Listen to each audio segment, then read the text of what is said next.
program ini dilanjutkan saja. Rencananya program ini dikoordinator sama guru yang masuk di jam pertama. Jadi kegiatan ini merupakan kegiatan intrakurikuler. Di siapapun guru yang masuk di jam pertama, mereka mengadakan membaca 10 menit sebelum belajar. Buku yang dibaca boleh buku-buku yang bersifat interaktif. Artinya interaktif bukan buku pelajaran, tapi buku yang potensinya untuk meningkatkan minat baca murid. Nanti kegiatan ini boleh menjadi kegiatan kokurikuler, yaitu jika anak tersebut diminta untuk panen hasil. Artinya ada ruang ekspresi bagi mereka, entah itu untuk menampilkan puisi, entah itu untuk membaca cerpen dan yang lain-lain. Ibu ingin menyampaikan program yang Ibu bicarakan sama kepala sekolah dan guru kelas serta guru mapel kemarin di dalam ruangan.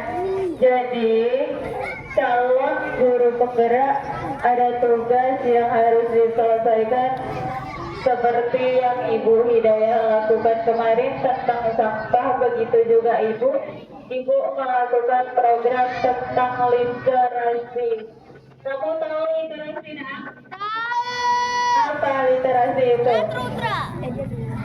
Tentang apa literasi? Iya benar, tentang membaca. Jadi nanti Ibu sampaikan program ini sebenarnya untuk anak-anak semua.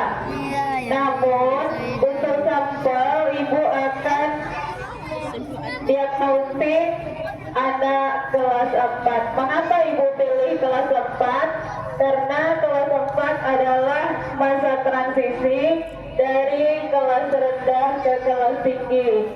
Kemudian anak kelas 4 juga merupakan sasaran MTK. Selain itu, program ini juga sejalan dengan program yang pernah digaungkan oleh Bapak Bupati Idhil, yaitu kemarin guru dan murid membaca secara bersama-sama. Jadi hal ini juga sejalan dengan pelatihan yang Ibu lakukan di Pekanbaru 2 kali kemarin, yaitu guru juga diminta membuat cerita dan membaca bersama dengan murid. Dan program ini mengapa Ibu buat atau Ibu rancang? Karena program ini sangat berdampak bagi murid, sangat berpengaruh bagi murid, terutama bagi keterampilan literasinya. Untuk pemilihan suara dan pemilihan kepemilikan serta pilihan, Ibu akan gunakan sampel di kelas 4.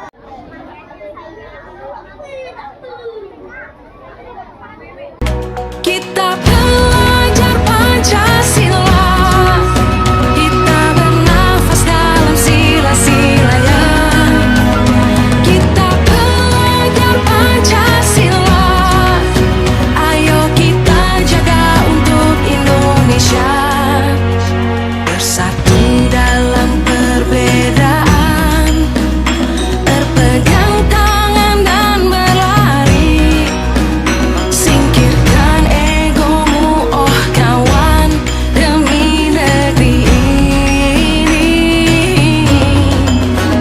Jadilah generasi emas, cerdas berkarya. Sekarang Ibu minta kepada kamu, nanti kita ada aplikasi yang akan mendiagnostiknya. Minta kepada kamu menginginkan sebaiknya program ini kita lakukan di sebelum belajar apa, sesudah belajar, sebelum pulang sekolah? Ya, sebelum Belajar. biasanya kalau sesudah pulang sekolah ada rasa ngantuk, ada rasa malas, capek. Jadi kalau sebelum belajar ada rasa semangatnya. Nah, Ibu mau tahu dulu buku yang kamu baca, yang kamu minat untuk dibaca, apa kira-kira? Pelajaran. Suka belajar buku pelajaran? Suka. Selain buku pelajaran? Dongeng.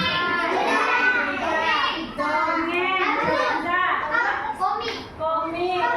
Buku itu nak, itu akan sangat berpengaruh untuk meningkatkan minat baca kamu. Kira-kira nih, kalau ibu ajak ke pustaka atau ke pojok baca, kira-kira buku mana yang ingin kamu baca?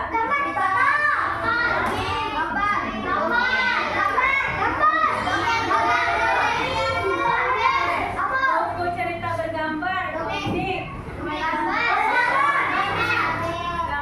terus tentang sejarah, apalagi? Nama sejarah berarti tentang sejarah. Terus?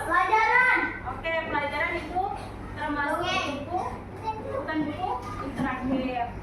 Jadi itu ya, berarti yang ibu tangkap dari suara-suara kamu memilih buku-buku yang interaktif, maksudnya buku-buku yang membuat kamu untuk meningkat minat belajarnya, minat membacanya. Lanjut, tadi prosedur pelaksanaan program sudah kamu menginginkan sebelum belajar ya? Ya, sebelum belajar. Nah, ditangkap ambil pelajaran di bagian inilah ibu akan mendiagnostik kamu. Jadi di bagian ini kamu nanti ibu berikan pertanyaan berdasarkan aplikasi yang ibu dapatkan. Tidak susah pertanyaannya, tidak susah. Satu pertanyaan aja. Terus kemudian ibu belum membantu kamu menumbuh kembangkan minat baca kamu. Kamu mau tidak minat baca itu menjadi lebih bertambah? Mau? Suka baca buku cerita kan tadi? Caranya biar bertambah minat baca kamu perbanyak atau lakukan kebiasaan membaca buku itu di rumah. Ya, asal kamu tahu, kamu punya HP? Ya, biasanya HP digunakan untuk apa aja?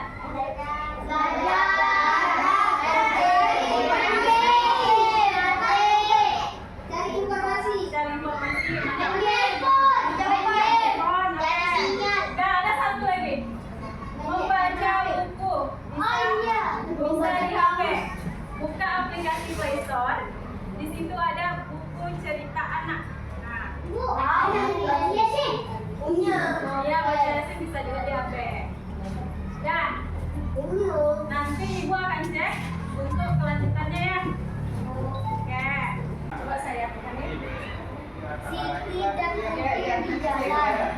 Siti dan Udin namanya. Muka mereka penuh debu. Dengan baju rombengan mereka menyanyi di tengah kebisingan. Pagi sampai malam mereka tersenyum dalam peluk menyapa om dan tante, mengharap receh seadanya. Beribu Titi dan Udin berkeliaran di jalan-jalan dengan suara serak dan nafas yang sesak oleh polusi. Kalau hari ini bisa makan, alhamdulillah.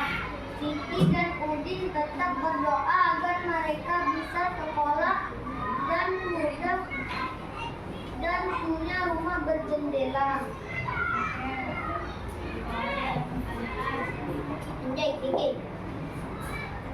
Manakah keadaan yang sesuai dengan isi bacaan? Beri tanda centang pada setiap pernyataan yang benar. Siti dan Udin menyanyikan sampai sore. Siti dan Udin ingin bisa sekolah. Siti dan Udin memakai baju rombongan. Yang mana jawabannya menurut Nako?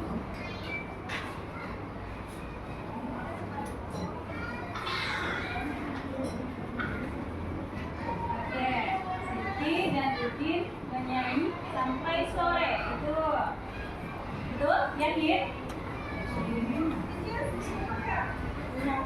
Siswa atas nama Runako Arifo